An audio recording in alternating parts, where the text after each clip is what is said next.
Moj prvi gost je već stigao ovde kod nas i ono što je zanimljivo jeste da je mogao da gostuje možda kao neki medicinski tehničar. Međutim, sa svojih 29 godina, on iza sebe ima super finale Zvezda Granda, ima predstavljanje Srbije na manifestaciji za pesmu Eurovizije, ima pesme koje na YouTube-u beleže milione pregleda. Milan Stanković, dobar ti dan i dobro nam došao. Dobar dan, pozdrav svim gledalcima. Hvala na lepoj najavi, to je onaj kliše koji uvek kao... Zahvaljujemo voditeljima na Međutim, reci ti meni, ti si stvarno još uvek u jako mladim godinama, da ti je neko rekao, Milane, pre nekih 15 godina, da će ovo biti tvoj put? Ništa od toga ne bih znao. I to je u stvari dokaz da koliko god mi stremili nečemu, sudbina je ta koja odlučuje gdje ćemo završiti. I kad sam bio mali sam maštao o tome da ću biti na sceni Eurovizije i maštao o tome da ću imati internacionalne fan. Tačnije, nije mi palo na pamet. Mogao sam da maštam kao je tamo je lepo, ali nije mi palo na pamet, nisam imao tu viziju. Da će to zaista biti tvoj život. Tako da. To je sve nekako obeleženo i posle nekih par godina zabrana i mog nepojavljivanja, publika je bila ta koja je mene sačekala i to je ono što je meni dalo znak da stvarno moram da se trudim i da se obraćam direktno njima.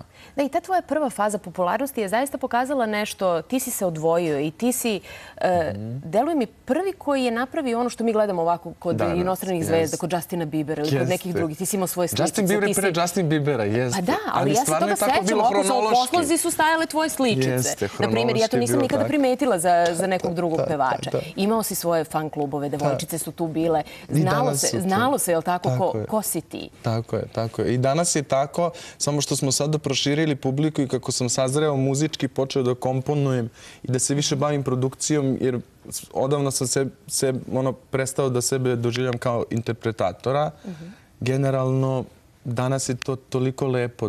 Danas, evo, jedva čekam da sad sa novom pesmom krenem ponovo na turneju, već sljedećeg vikenda u Beč i tako dalje. Ovdje imam sad neki spis. I da kreneš da predstavljaš pesmu. Da, pustit ćemo mi pesmu nešto kasnije, zato smo ti zvali da pričamo o njoj. Hoću da kažem da se dosta toga promenilo i onako raste, ide uzlaznom putanjom. Ali tebe plašila ta pauza koja ti se desila nakon tako ekstremnog rasta? To je bio skok koji preskakanje velikih stepenica.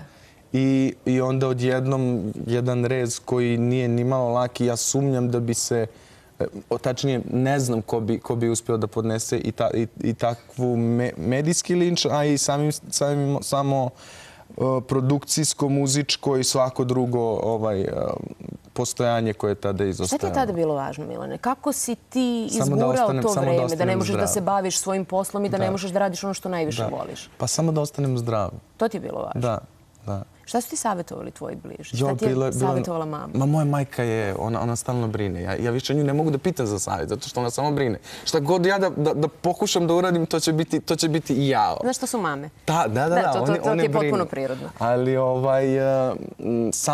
sam sam uvek donosio odluke. Koliko god to teško delovalo i nekad snosilo neke...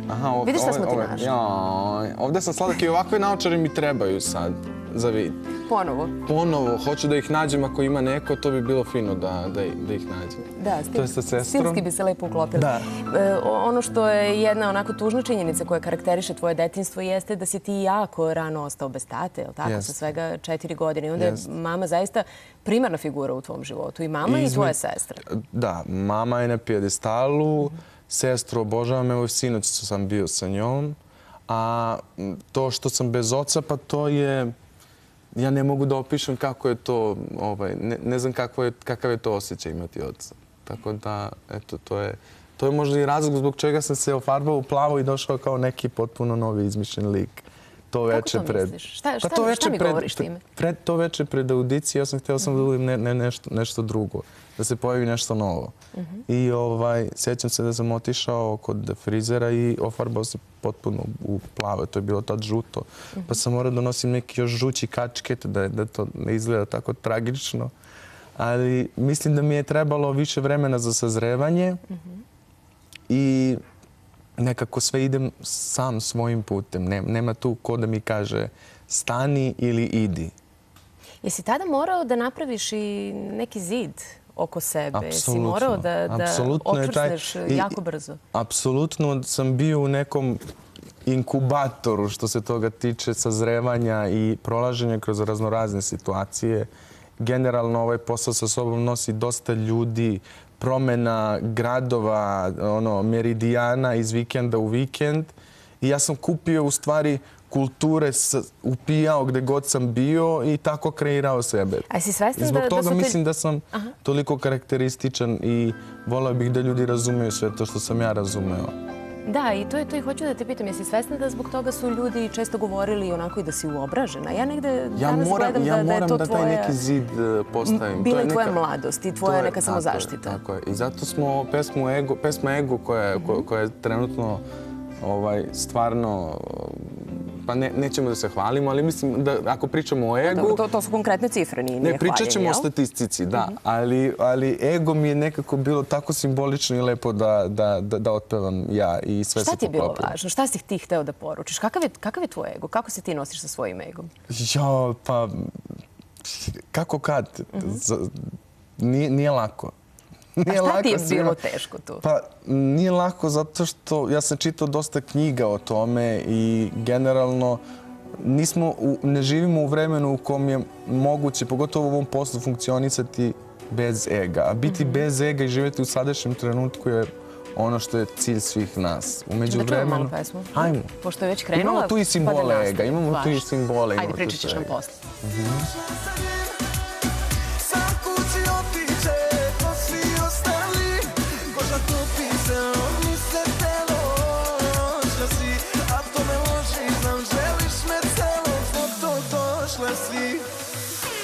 Jer ti si nevolja moja iako si njegova, na ego mi udara, noćas ubiću nekoga. Usne boje rubina, ljube bolje nego nijedne, tebe pogled kroz oblatima.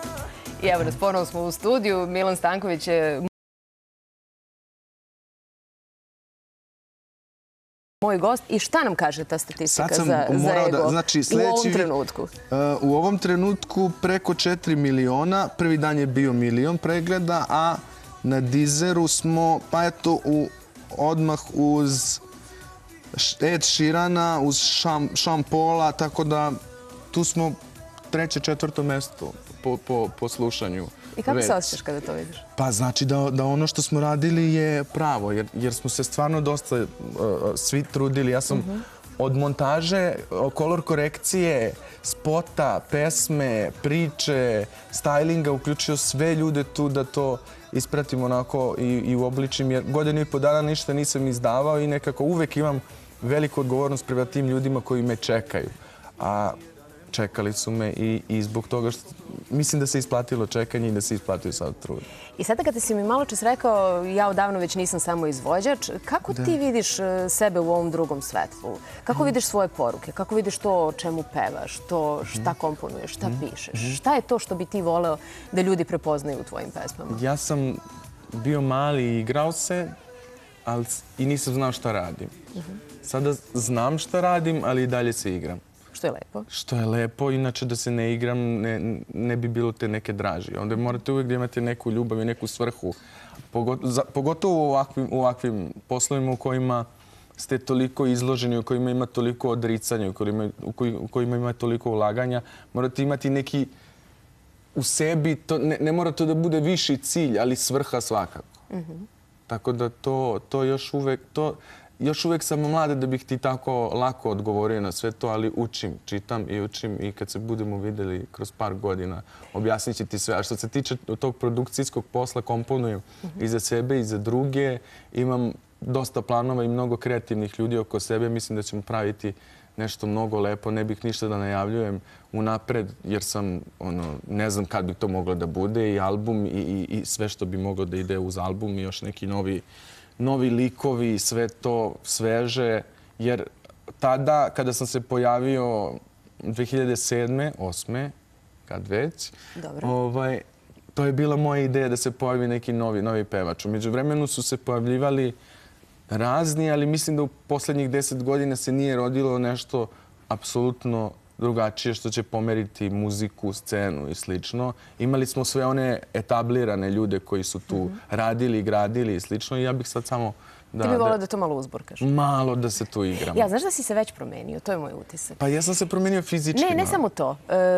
Drugačiji si. Mi smo se upoznali pre 7 godina, Jeste. upravo kada si ti bio izabran da predstavljaš našu zemlju na Euroviziji. Tada si stvarno bio mlad i tada si bio, ako mogu danas da kažem, i poprilično nesiguran i nesvestan svega što ti se desilo u tom trenutku. Bio si jedan od onih koji su izabrani od strane Gorana Bregovića, verovatno i to doprinelo toj nervozi. Pa da, velika odgovornost, ali generalno Goran Bregović mi je, to druženje sa njim mi je dalo ozbiljne rezultate i ozbiljne smernice što se tiče posla i generalno pogled na sve ovo što radim. Pa je li i to igranje, pošto on je za mene i danas takva vrsta čoveka. Sve mora da bude zabave u tom poslu da bi bilo uspešno. Mora da ima svrhe i mora da se radi. Sad ja jedino taj rad, malo sam lenj, razmažen, to me mama razmazila. Ali evo, za godinu i po dana... Ali si svestan toga, tako da i to kažu prvi korak, je li tako? U prevazilaženju. Tako je. I onda posle godinu i po dana izađemo i dobijemo neke rezultate i onda kao, ok, nigdje nismo pogrešili, možemo, ok, i ovako. Da, ali opet taj ti rad ostaje kao nešto, znaš, što uvek mora da se uloži da bi se išlo dalje, da bi se išlo više. Apsolutno, uvek je tako. Dobro. Kako ti danas živiš? Ti si, deluje mi svojoj mami, danas ti zaštitnik, više nego što je ona tebi, je li to tako? Apsolutno. Uloge su se zamenile. Ona kao samohrana majka je imala težak život. Mislim, ja ne volim tužne priče i ne volim crne hronike, ne volim tužne priče i slično. Dobro, ali tvoja priča je pobednička priča. Pa jeste, ali ja bih više volao da se nisam... Onda je to priča koja uliva nadu. Da, to da. Pa hoćemo da budemo još veći, bit ćemo još veći i moja mama će biti još bolje. Kako ona danas gleda na tebi? Je li ona iznenađena? Ili je ona negde znala i u trenucima kada ti nisi verovao da tebe čeka neka veća priča, drugačija priča? Ona je od uvijek verovala u mene, ona je uvijek strepela tu iz prikrajka zato što zna da ne može da pomogne praktično u nekim stvarima u kojima ovdje morate da odigrate kako valja. I prosto neko od nas ima taj osjećaj. Ja sam se rodio sa tim osjećajem bez obzira na to što sam završio srednju medicinsku i odmah posle medicinske počeo da radim ne bi li mojoj mami bilo bolje.